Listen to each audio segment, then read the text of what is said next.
এটা আমরা আজকে আমাদের ক্যাবিনেটে অনেকগুলো গুরুত্বপূর্ণ সিদ্ধান্ত হয়েছে, যে সিদ্ধান্তগুলো আমি মনে করি বাংলার মানুষের স্বার্থে এবং জেলাগুলোর স্বার্থে সবার জানা উচিত। সেই জন্যই এটা আমি সবসময় ক্যাবিনেট মিটিংয়ের পরে আসি না, দু একটা ছোটোখাটো সিদ্ধান্ত বা বড় সিদ্ধান্ত হলে অন্য কাউকে দিয়ে বলাই, কিন্তু আজকে এসেছি দেখার হচ্ছে কারণ আছে। আজকে আমাদের ক্যাবিনেট মিটিংয়ে আপনারা জানেন আমরা দ্রুত শিল্পায়ন আমাদের একটা লক্ষ্য আছে, এবং মোর অ্যান্ড মোর কর্মসৃষ্টি, যেটা আগেও আপনারা দেখেছেন বিজিবিএস হওয়ার পরেও অনেকগুলো ইন্ডাস্ট্রি আমরা ছেড়ে দিয়েছি, তারা প্রসেসে তৈরি করছে। এছাড়াও সজ্জন জিন্দাল থেকে শুরু করে সোলার পাওয়ার থেকে শুরু করে এগুলোও আমি নিজে গিয়ে উদ্বোধন করে এসেছি। আজকে আমরা পুরুলিয়ার যে রঘুনাথপুর, যেখানে আমরা জঙ্গল সুন্দরী কর্মনগরী করেছি, এখানে রঘুনাথপুরের জঙ্গল সুন্দরী কর্মনগরী, দুর্গাপুরের মানগাপুর, বর্ধমানের পানাগড় সহ বিভিন্ন ইন্ডাস্ট্রিয়াল পার্ক যেগুলো আমাদের WIDC তৈরি করেছেন, সেখানে 10টা ইন্ডাস্ট্রিয়াল প্লট বিভিন্ন কোম্পানিকে বরাদ্দ করার সিদ্ধান্ত নেওয়া হয়েছে। এই 10টি প্লটে মোট জমির সংখ্যা হচ্ছে 2515 একর। কোম্পানিগুলো যথেষ্ট বড় বড়।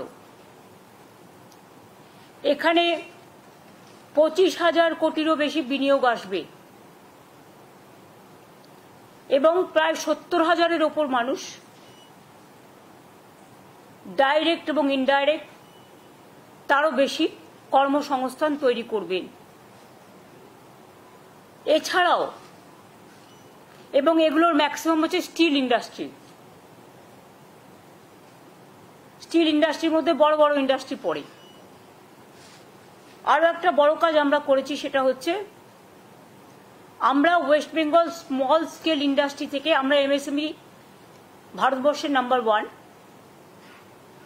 এবং আমরা এখানে আজকে 15টা ইন্ডাস্ট্রিয়াল এস্টেটে মোট 43টা মাইক্রো এবং স্মল স্কেল ইন্ডাস্ট্রি করবার জন্য আজকে অ্যালট করলাম। এগুলো সবই জেলায় হবে, কয়েকশো কোটি টাকা বিনিয়োগ হবে এবং জেলায় জেলায় কর্মসংস্থানও হবে। আপনারা জানেন MSME-তে আমি আগেই বলেছি আমরা দেশের প্রধান। এখানে প্রায় 90 লক্ষ ইউনিটে আমাদের 1,40,00,000 মানুষ কাজ করেন। 660টার বেশি ক্লাস্টার আগেই ছিল। আরও অনেকে জমি চাইছেন। বেঙ্গলে ইন্ডাস্ট্রিয়াল গ্রোথ ভীষণ চাহিদা আছে। আমরা যতটা পারছি প্রসেসগুলো করে, জমিগুলো দেখে, ক্রস চেক করে, সময় নিয়ে সব জায়গা থেকে ক্লিয়ারেন্স করে তারপরে করছি। এছাড়াও আপনারা জানেন যে আমি বলেছিলাম যে আমরা বলেছিলাম যে আমরা 23টা জেলায় সেলফ হেল্প গ্রুপের নিজের কাজ বিক্রি করবার জন্য আমরা 23টা জেলায় 23টা শপিং মল করব। শপিং মল বা big market, this type of. Government 1 acre জমি দেবে বিনা পয়সায়, প্রাইভেট পার্টি তারা বিল্ডিং করবে এবং সেখানে 2টো ফ্লোর আমি জমি দিচ্ছি বলে আমাদের সেলফ হেল্প গ্রুপকে বিনা পয়সায় দিতে হবে। 2টো ফ্লোর আমরা পুরো সেলফ হেল্প গ্রুপ লোকাল জেলায় যে জিনিসপত্রগুলো হাতে তৈরি করেন তারা অনেক সময় মার্কেট পান না, এটা পার্মানেন্ট একটা মার্কেট পেয়ে যাবে। 23টা জায়গার মধ্যে 23টা জেলার মধ্যে আমরা আজকের নিয়ে আমাদের 23টার মধ্যে 11টা জায়গা আমরা ক্লিয়ার করে দিয়েছি। এরপরে প্রসেস হচ্ছে যা যা সিস্টেমে হবার সেগুলো হবে। আরও 12টা প্রসেসে আছে। এটা হয়ে গেলেও সব জেলাগুলো কভার হয়ে যাবে। আজকে যে জেলাগুলো ক্লিয়ার করা হয়েছে, পুরুলিয়া জেলা, দার্জিলিং জেলা, বাঁকুড়া জেলা, কুচবিহার জেলা, হাওড়া জেলা, জলপাইগুড়ি জেলা, ঝাড়গ্রাম জেলা, মুর্শিদাবাদ জেলা, পশ্চিম মেদিনীপুর জেলা, উত্তর দিনাজপুর জেলা, বাদবাকি জেলাগুলোতেও প্রত্যেকটা হবে। আশা করি আগামী নেক্সট ক্যাবিনেট মিটিংয়ে অন্যান্যগুলো আমরা নিয়ে আসতে পারবো। এছাড়াও দীঘায় যেহেতু একটা জগন্নাথ ধাম হয়েছে বড়, ওখানেও অনেকে কেনাকাটা করতে চায়, বা ইন্টারন্যাশনাল ন্যাশনাল মার্কেট আছে, স্টেটের মার্কেটও আছে, লোকাল মার্কেটও আছে। ওখানেও একটা ভালো জমি আমরা খুঁজছি, পেয়ে গেলে ওখানেও একটা বড় বাজার আমরা তৈরি করে দেবো। এছাড়াও আর একটা ভালো জিনিস যেটা আপনারা শুনলে খুশি হবে, যে আমরা হিডকোর থেকে, এটা আমার অনেক দিন, যেমন আমি ইন্টারন্যাশনাল কনভেনশন সেন্টার করেছিলাম যখন আমরা, সেখানে এখন সবাই সারা পৃথিবীর মানুষ এসে কনভেনশন করে, সাথে হোটেলও আছে। তেমনি আমরা দীঘাতেও করে দিচ্ছি ইন্টারন্যাশনাল কনভেনশন সেন্টার, শিলিগুড়িতেও পরে একটা হবে। যেমন আমাদের বিশ্ববঙ্গ মেলা প্রাঙ্গণও তৈরি হয়েছে বিশ্ব বাংলা, আপনারা জানেন, সেটা সায়েন্স সিটির অপোজিটে। ইকো ট্যুরিজম পার্ক থেকে শুরু করে, ওয়াক্স মিউজিয়াম থেকে শুরু করে, আলিপুর মিউজিয়াম থেকে শুরু করে অনেক কাজই আমরা করেছি। কালীঘাটের স্কাই ওয়াক থেকে শুরু করে, দক্ষিণেশ্বর থেকে শুরু করে, তারকেশ্বর থেকে শুরু করে, ডেভেলপমেন্ট, ফুল্লরা মন্দির থেকে শুরু করে, নলাটেশ্বরী থেকে শুরু করে, তারাপীঠ থেকে শুরু করে, লোকনাথ মন্দির থেকে শুরু করে, কচুয়া ধাম, চাকলা থেকে শুরু করে, অনুকূল ঠাকুর থেকে শুরু করে, সব জায়গাতে যে যেভাবে আমাদের রিকোয়েস্ট করেছে, স্বামী বিবেকানন্দের বাড়ি থেকে শুরু করে, নিবেদিতার বাড়ি থেকে শুরু করে, যেখানে যা প্রয়োজন আমরা করেছি। আজকে আর একটা আমি অ্যানাউন্স করতে যাচ্ছি, যেটা আপনাদের আর একটা গর্বের জিনিস হবে, বাংলা পাবে ভবিষ্যতের জন্য। সেটা হচ্ছে, আমরা হিডকোর সাথে পিপিপি মডেল, এই মডেলে নিউ টাউন এলাকায় প্রায় 25 একর জমিতে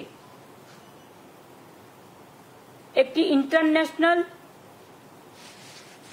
information technology, entertainment and cultural park তৈরি করতে যাচ্ছি। কারণ মনে রাখবেন, ওয়ার্ল্ড ট্যুরে যারা বিভিন্ন ইনোভেশন বলুন, এন্টারটেনমেন্ট বলুন, ক্রিয়েটিভিটি বলুন, কালচারাল প্রোগ্রাম বলুন, নানা রকম প্রোগ্রাম করেন, এবং লেজার এবং এন্টারটেনমেন্ট ইন্ডাস্ট্রিও খুব বড় industry. Concert economy is a innovative idea নাওয়াডেজ। সমস্ত এক্সিবিশন, ইনফ্রাস্ট্রাকচার সবই করা হয়েছে এখানে। কাজে এটা একটা আন্তর্জাতিক মানের পার্ক হলে, আর 25 একর জমি মানে বিরাট জমি। এটার আমরা নাম দিচ্ছি, ইংরেজিতে হচ্ছে international information technology entertainment and cultural park, শর্টে আমরা যেটাকে বলবো আইআই টেক, মানে আইটেক, ডবল আই হবে। এটার শর্টে ইংরেজি নাম হচ্ছে আইটেক, যেখানে আন্তর্জাতিক মানের অনেক কালচারাল ইভেন্ট করতে ওয়ার্ল্ডের বিভিন্ন নায়ক নায়িকারাও আসেন, সারা দেশেরও আসেন। এতে আমাদের প্রচুর প্রোগ্রামও হবে, এবং এটা একটা ট্যুরিজম থেকে শুরু করে, এন্টারটেনমেন্ট থেকে শুরু করে, ইনফরমেশন থেকে শুরু করে, ইনোভেশন থেকে শুরু করে, ক্রিয়েটিভিটি থেকে শুরু করে, এই জায়গাটায় এর জন্য সম্পূর্ণ পিপিপি মডেলে জমিটা আমরা আজকে ক্লিয়ার করে দিয়েছি। 25 একর জমি, জায়গাও ঠিক হয়ে গেছে। এখন বাদ বাকি যা প্রসেস আছে টেন্ডার করার, সেগুলো করে এটা আমরা পিপিপি মডেলে করব। আর এর বাংলা নামটা হবে বিশ্ব অঙ্গন। কি মুখে হাসি নেই? আপনারা তো প্রোগ্রাম দেখতে যাবেন, কভার করতে যাবেন, শুধু কি একটা খবর দেখলে, নেগেটিভ খবর দেখালে লোকে দেখে না? এইসব বড় বড় আন্তর্জাতিক মানের প্রোগ্রাম দেখতেও লোকে ভালোবাসে। আমার কাছে অনেকদিন ধরে এর একটা ডিম্যান্ড ছিল, কিন্তু এক লব্ধে কলকাতার কাছাকাছি 25 একর জমি খুঁজে পাওয়া, এত কিছু করার পর, ইট ওয়াজ এ ম্যাটার। তাই আমরা বিজেপি এসের পর থেকে এটা খুঁজতে চেষ্টা করি, এবং আজকে এটা আমরা সফল হয়েছি। আমরা জমিটা ক্লিয়ার করে দিয়েছি। এরপর আমাদের পিপিপি মোডে আমরা টেন্ডারে যাব, বা যা প্রসেস আছে তাতে যাব। তাহলে ইংরেজিতে শর্টেস্ট নাম হচ্ছে আইটেক পার্ক, II ডবল আই, যেহেতু ইন্টারন্যাশনাল আছে, ইনফরমেশন আছে, আর টিতে টি আছে, এন্টারটেনমেন্ট আছে ই, আর কালচারালে সি আছে। সুতরাং ইংরেজিতে শর্টেস্ট ফর্ম হচ্ছে আইটেক পার্ক, আর বাংলা এটার নাম হবে বিশ্ব অঙ্গন। হয়েছে? এছাড়াও আচ্ছা, মাইক্রো তো বলে দিচ্ছি।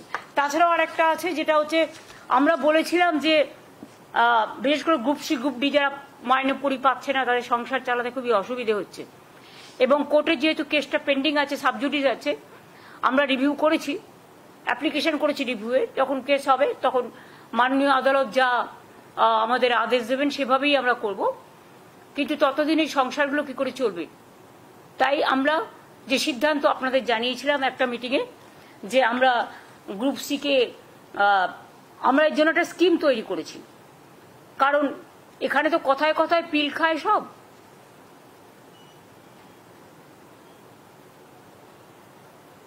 পিল খেয়ে মানুষকে কিল দেয়, বাংলায় ওয়ার্ড, আমি ইংরেজি ওয়ার্ড বলছি না। খেতে দেবার ক্ষমতা নেই, কিল মারার গোসাই, প্রবাদ। কাজে গ্রুপ সি ও ডিদের জন্য বেতন অনিবার্য পরিস্থিতিতে কোর্টের অর্ডার অনুযায়ী বন্ধ হয়ে যাওয়ায় তাদের সংসারগুলো অনেক প্রবলেমের মধ্যে আছে। তাই আজকে রাজ্য মন্ত্রিসভার অনুমতিক্রমে ওয়েস্ট বেঙ্গল লেবার ডিপার্টমেন্টের আন্ডারে West Bengal livelihood and social security interim স্কিমের নামে একটি স্কিম আমরা তৈরি করেছি। এর মাধ্যমে সিদ্ধান্ত হলো যে ওই গ্রুপ সি ও ডি কর্মচারীদের 1 এপ্রিল থেকে 2025 1 এপ্রিল থেকে মাসে যতক্ষণ পর্যন্ত কোনো সিদ্ধান্ত না হচ্ছে যথাক্রমে গ্রুপ সি 25,000 এবং গ্রুপ ডি 20,000 টাকা করে অনুদান দেওয়া হবে। ক্লিয়ার হয়েছে?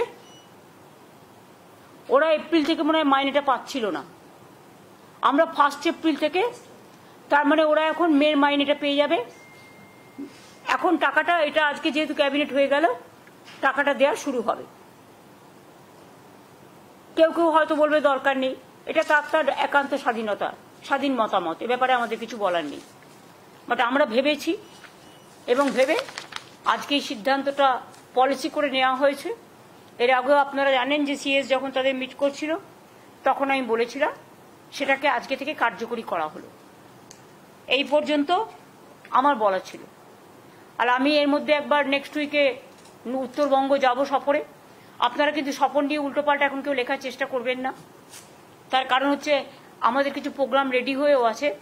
আর তাছাড়া উত্তরবঙ্গে মাঝে মাঝে আমাকে জেলাগুলোকে মিট করতে হয়, কথা বলতে হয়, সেই জন্য মাঝে আমি মুর্শিদাবাদ মালদা গেছিলাম, কিছুদিন আগে মুর্শিদাবাদে গেছিলাম আমি। তাই নেক্সট উইকে আমার সাথে চিফ সেক্রেটারিও যাবে। আমরা উত্তরবঙ্গে 3টে প্রোগ্রাম নিয়ে যাব মেনলি। একটা হচ্ছে চেম্বার্স বা ইন্ডাস্ট্রি যারা আছে, একটা সিনার্জিক প্রোগ্রাম হবে 20 তারিখে, 20 তারিখ বেলা 4টে, এই 19 তারিখে, সরি সোমবার। আর 20 তারিখে আমাদের প্রোগ্রাম হবে পাবলিক ডিস্ট্রিবিউশন প্রোগ্রাম। বানারহাটে হলে সবচেয়ে ভালো হতো, আলিপুরদুয়ার আর জলপাইগুড়ির মাঝখানে হতো, কিন্তু যেহেতু এখন বর্ষার দিন, এখন আপনি হেলিকপ্টার ইউজ করতেও পারবেন না, কারণ যে কোনো সময় ঝড় জল টর্নেডোগুলো হয় এই পরিস্থিতিতে। তাই আমরা আগে অনেকবার আমরা ওইসব জায়গায় প্রোগ্রাম করেছি, কিন্তু আমরা ওদলাবাড়িতে কখনো করিনি। তাই বানারহাট থেকে ওদলাবাড়িটা খুব কাছে হবে আলিপুরদুয়ার জেলা থেকে, এবং ওদলাবাড়িতেও জলপাইগুড়ি জেলার মধ্যেই পড়ছে। পাবলিক ডিস্ট্রিবিউশন একটা প্রোগ্রাম করবো 20 তারিখে। আর 21 তারিখে আমরা একটা নর্থ বেঙ্গলে উত্তরকন্যায় আমরা একটা, বিশেষ করে উত্তরবঙ্গের 6টা জেলা নিয়ে, 6টা কেন, এখন তো হচ্ছে তোমার দার্জিলিং কালিম্পংকে নিয়ে 8টা হয়ে যাবে, তাই তো? দার্জিলিং তো আলাদা জেলা হয়ে গেছে, কালিম্পং আলাদা জেলা হয়ে গেছে। তাহলে কুচবিহার, জলপাইগুড়ি, আলিপুরদুয়ার, দার্জিলিং কালিম্পংয়ের পক্ষে থেকে জিটিএ থাকবে, জিটিএ চেয়ারম্যান এবং সেক্রেটারি থাকবে, আর উত্তর দিনাজপুর, দক্ষিণ দিনাজপুর এবং মালদা আমরা ভার্চুয়ালি করব, কারণ এই সময়টা সবার এলাকা ছেড়ে আসাটা ঠিক নয়। শিলিগুড়ি থেকে কুচবিহার বা আলিপুরদুয়ার বা জলপাইগুড়ি 2-2.5 ঘন্টার মধ্যে পৌঁছে যাওয়া যাবে। উত্তরকোনা তো জলপাইগুড়ির মধ্যেই, শিলিগুড়িও কাছে। আর শুধু আলিপুরদুয়ারটা, কুচবিহারটাও এখন 2 ঘন্টার মধ্যে পৌঁছে যাওয়া যায়, কারণ হাসিমারার ওখান দিয়ে রাস্তা আছে, আলিপুরদুয়ারের ওখান দিয়ে রাস্তা আছে, কাছাকাছি হয়ে যায়। এখন রাস্তা ভালো করে দেওয়া হয়েছে। আর আলিপুরদুয়ার তো ন্যাচারালি ওখান থেকে খুব একটা বেশি দূর পড়ে না, কাজেই ওখানকার যারা রিপ্রেজেন্টেটিভ তাদের জানানো হবে। এটা অ্যাডমিনিস্ট্রেটিভ রিভিউ মিটিং মাঝে মাঝে আমরা করি, তাই এটা হবে। কাজে 3 দিনের প্রোগ্রাম আপনাদের আমি বললাম, 22 তারিখে আমরা ফিরে আসবো, কারণ আমার এখানে কাজ আছে।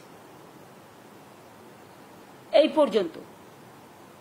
বাদ বাকি ন্যাচারালি আপনারা অনেকেই বলছেন আমফানের মতো সাইক্লোন হতে পারে, এটা হতে পারে, ওটা হতে পারে, বাট সবটাই ঠিক নয়। আবার প্রাকৃতিক দুর্যোগ তো আমাদের হাতেও নেই, কাজেই সব জায়গাটাই নজর রাখতে হয়। তাছাড়াও আমাদের কালকে একজনকে বর্ডার থেকে তুলে নিয়ে যাওয়া হয়েছে।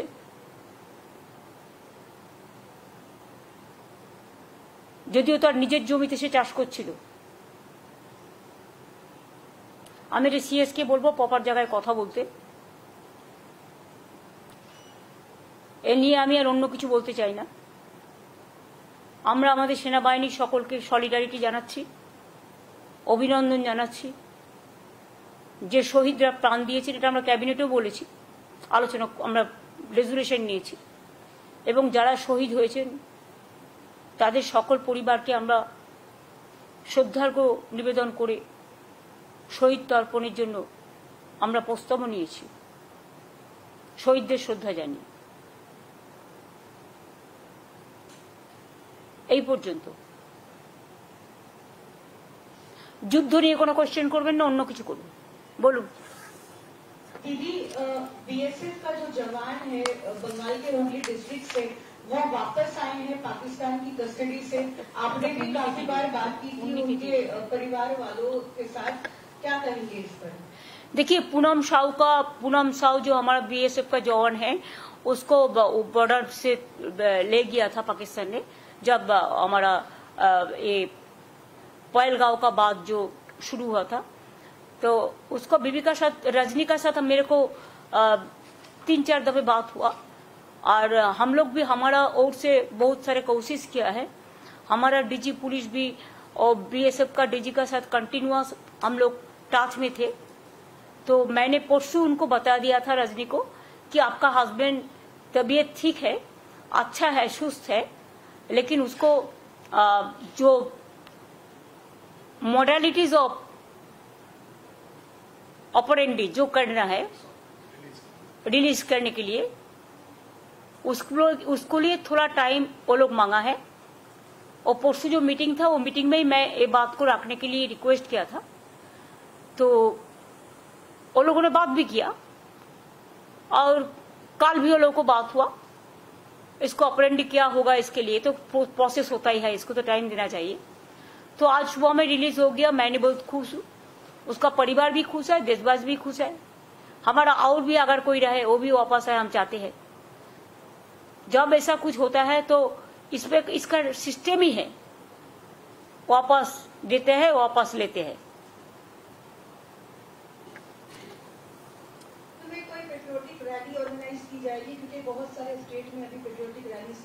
That our party is doing, yes. Saturday and Sunday from 3 o'clock to 5 o'clock. They will do. It is to give pay the solidarity to the Jawans, and number 2, condolences for the brave Jawans who sacrificed their life for the country, the motherland. उसका परिवार कोई है तो उसको घर में जाके भी उसको श्रद्धांजलि निवेदन करेंगे। हम पॉलिटिकल ओर से बात को नहीं देखते हैं, बहुत सारे लोग देख रहे हैं। आप लोगों ने देखा, आज तक मैं कोई टिप्पणी भी नहीं काटा, मेरे को पार्टी को भी नहीं कहने दिया, गवर्नमेंट का साइड में से भी कोई कुछ नहीं बोला। लेकिन देश को, जवान को श्रद्धांजलि, और जो सैक्रिफाइस किया है देश के लिए, जिंदगी चला गया, उसको तो श्रद्धांजलि देना हमारा कर्तव्य है, শহীদ বীরদের সম্মান জানিয়ে এবং সেনাবাহিনী যারা লড়াই করেছেন সেনাবাহিনীকে সম্মান জানিয়ে আমাদের দলের পক্ষ থেকে 3টে থেকে 5টা পর্যন্ত শনিবার এবং রবিবার সব ব্লকে কলকাতার প্রত্যেকটা ওয়ার্ড সহ আরবান এরিয়ার সব ওয়ার্ড সহ গ্রামাঞ্চল সহ সব জায়গাতেই সম্মান জানানো হবে।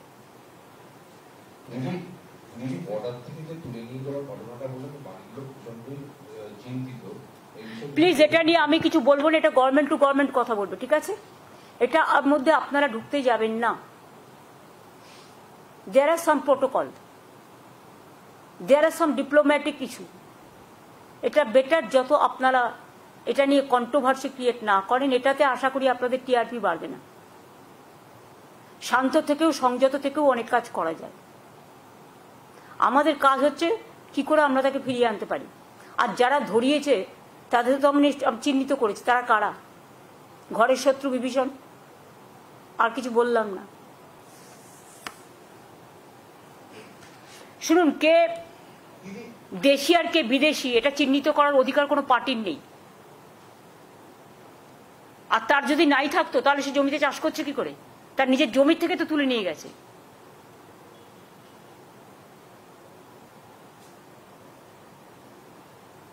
আর তুলে দিয়েছে কারা? খোঁজ নিন ভালো করে, তাহলে দেখবেন টিআরপিটা বাড়বে যদি সত্যি কথা বলে। হ্যাঁ ঠিক আছে, বলুন।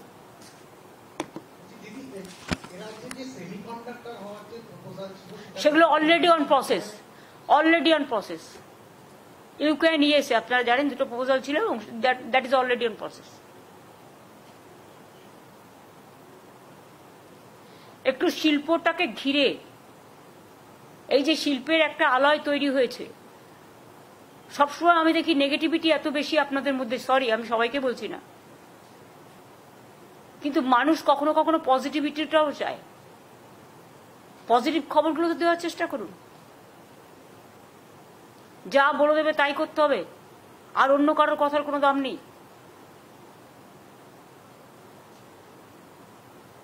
Thank you so much.